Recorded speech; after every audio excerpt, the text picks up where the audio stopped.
ফ্যাসিবাদের বিপক্ষে শক্ত অবস্থান গ্রহণ করেছিলেন রাজপথে এবং অনলাইনে, এবং একই সাথে প্রখ্যাত নাট্য নির্মাতা মাবরুর রশিদ বান্নাভাইকে আলোচনায় অংশগ্রহণ করার জন্য আমরা বিনীত অনুরোধ করছি।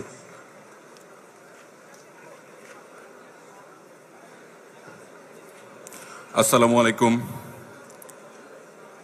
আমি প্রথমেই স্মরণ করছি গত 17 বছরে যারা অত্যাচার অনাচারের শিকার হয়েছেন ফ্যাসিবাদী শক্তি দ্বারা, আওয়ামী লীগ দ্বারা, তাদের সবাইকে, যারা শহীদ হয়েছেন গত জুলাইয়ে তাদের সবাইকে, আমার ভাইয়েরা, আমার বোনেরা যারা এত কষ্ট করে আজকে এই বিজয়ের দিনে আজকে এখানে দাঁড়িয়ে আছি, সবাইকে অভিনন্দন। প্রথমেই বলতে চাই আমি আমাদের এই আন্দোলনে যে মানুষগুলো অনেক অনুপ্রাণিত হয়েছেন লিডারশিপের জায়গা থেকে, আমি তারেক রহমানকে এনরোজ করতে চাই একজন অরাজনৈতিক ব্যক্তি হিসাবে। দেখুন, আমি এখানে দাঁড়িয়ে আছি কোনো বিএনপির মেম্বার হিসাবে নই, আমি এখানে দাঁড়িয়ে আছি একজন অরাজনৈতিক ব্যক্তি হিসাবে। এটাই হচ্ছে বাংলাদেশপন্থী সবচাইতে বড় রাজনৈতিক দলের জয়।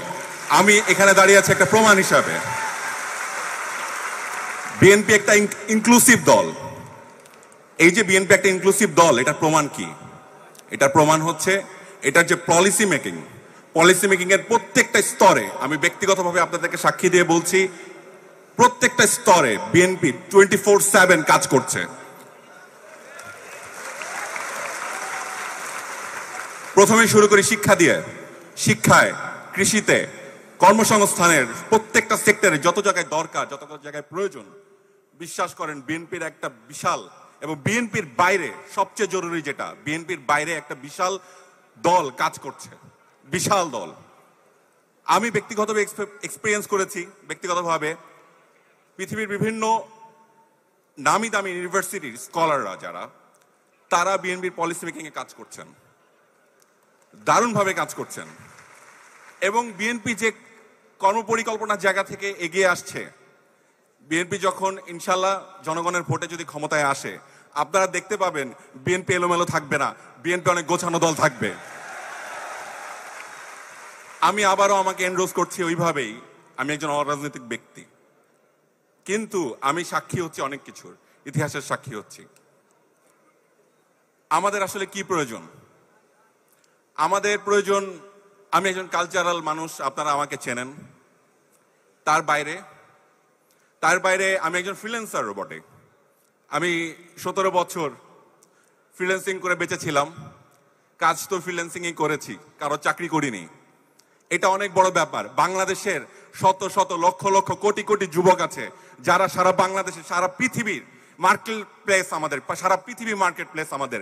এই কথাটা আমাদেরকে বারবার প্রচার করতে হবে এবং বলতে হবে, আমাদের মার্কেট শুধু বাংলাদেশ নয়, আমাদের মার্কেট সারা পৃথিবী। আমরা সারা পৃথিবীতে দাপিয়ে বেড়াবো, আমরা সারা পৃথিবীতে দাপিয়ে বেড়াতে চাই। আমাদের দাপিয়ে বেড়াতে হবেই, এখানে কোনো যদি কিন্তুর সুযোগ নেই। আমাদেরকে এই শক্তি কোথা থেকে আসবে? মহান সৃষ্টিকর্তা আল্লাহ, আর একজন নেতা জিয়াউর রহমান। আপনি ইন্সপায়ার হতে চান, এই দেশকে ভালোবাসতে চান, তাহলে শুধু জিয়াউর রহমানকে ফলো করেন, এনাফ। আমাদের প্রয়োজন আরেকজন জিয়াউর রহমান, তিনি এই স্ক্রিনে আছেন। হবে, বিশ্বাস রাখুন হবে। আমাকে অনেকে হতাশার গল্প বলেন, আমি একদম হতাশ হই না, বিশ্বাস করেন একদম হতাশ হই না। আমি বিশ্বাস করি এই বাংলাদেশ উঠে দাঁড়াবে, ঘুরে দাঁড়াইতেই হবে বাংলাদেশকে। এই বাংলাদেশ কেন ঘুরে দাঁড়াবে, আর প্রমাণ দিচ্ছি আপনাকে।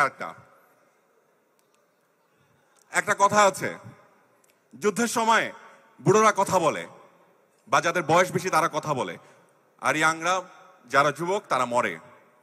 কিন্তু আমাদের দলে এই যে দল, বিএনপির যে দলটা, এই দলটা কি আপনারা তা দেখেছেন? আপনারা দেখেছেন কি এখানে উপবিষ্ট যারা আছেন তাদেরকে জেলে যেতে দেখেছেন, তাদেরকে অত্যাচারিত হতে দেখেছেন।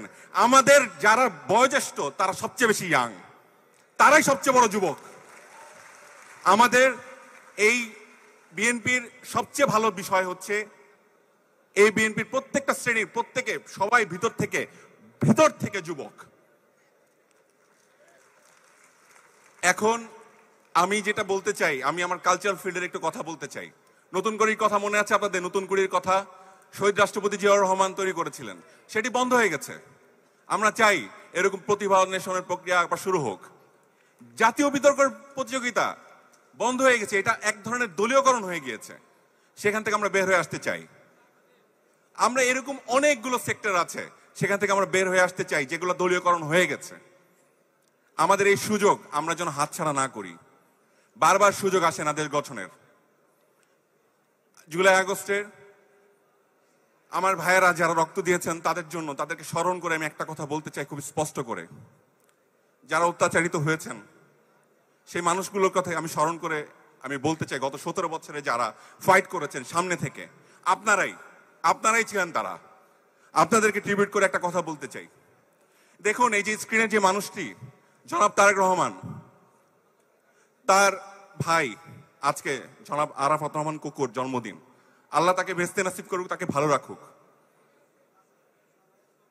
তার ভাই অত্যাচারের শিকার হয়েছেন, তার মাকে জেলে যেতে হয়েছে, তার বাবাকে এদেশের জন্য শহীদ হতে হয়েছে। এই মানুষটার চেয়ে বেশি অত্যাচারের কষ্ট কেউ বুঝবে না। এই মানুষটাই হতে হবে আমাদের লিডার। আপনি সামনে থাকেন, আমরা আপনাদের পিছনে ধরে আছি, সবাই আমরা ধরে থাকবো। আমরা যুবকেরা, বৃদ্ধ, আমাদের নারীরা, সবাই, আমাদের বোনেরা, আমাদের ভাইয়েরা, আমাদের বাবারা, আমার মায়েরা, কেউ থামবে না। সবাই থাকবে আপনার সাথে, আপনার পেছনে। আপনাকে সামনে থেকে নেতৃত্ব দিতেই হবে, আপনাকে জিততেই হবে, আপনাকে দেখাতেই হবে যে আপনি শহীদ রাষ্ট্রপতি জিয়াউর রহমান, আমাদের আপসীন নেত্রী বেগম খালেদা জিয়ার সন্তান।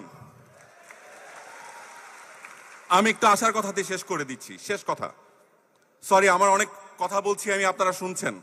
আমি রাজনীতির বক্তৃতা দিতে পারি না, হয়তো এটা আমার একটা ব্যর্থতা, কিন্তু আমি খুব ইমোশনাল জায়গা থেকে একটা কথা বলি। আমার ব্যক্তিগত অভিজ্ঞতায় অনেক কিছু দেখা হয়েছে এই 24শে জুলাইয়ের পরে। অনেকে অনেক আশ্বাস দিয়েছেন, অনেক কথা বলেছেন, এটা করা উচিত, ওটা করা উচিত, কিছু হলে বিএনপিকে দোষ দেওয়া, অনেক কিছুই আছে। সবচেয়ে বড় দল, দোষ তো আসবেই, আমরা তো অভিভাবক, তাই না? এটা আসতেই পারে। কিন্তু দেখেন, একটা রূপরেখা, আগামীর বাংলাদেশ কিভাবে চলবে, এটা কয়টা দল দেখাতে পারছে। এটা অন্যান্য বক্তারাও বলে যাচ্ছেন, কিন্তু সত্যি কথার অর্থে আপনারা একটু ভেবে দেখুন তো, এটা কয়জন বলতে পারছেন? কয়টা দল থেকে এটা আসছে? এই দল থেকে আসছে। পলিসি মেকিং এর জায়গায় যেভাবে কাজ হচ্ছে এবং অন্যান্য প্রফেশনের জায়গাতে যেভাবে কাজ হচ্ছে, আমি বিনীতভাবে অনুরোধ করব 31 দফা নিয়ে আপনারা সিরিয়াসলি যেভাবে আপনারা ওয়ার্ক করছেন, সেটার জন্য সফল করার জন্য আমরা সবাই সাহায্য করি। এবং আমরা ব্যক্তিগত পর্যায়ে মানুষ হিসাবে আপনাদের সবার কাছে আমার ব্যক্তিগত অনুরোধ, আপনারা যার যার জায়গা থেকে সৎ হন, অন্তত দিনে একটা ভালো কাজ করুন।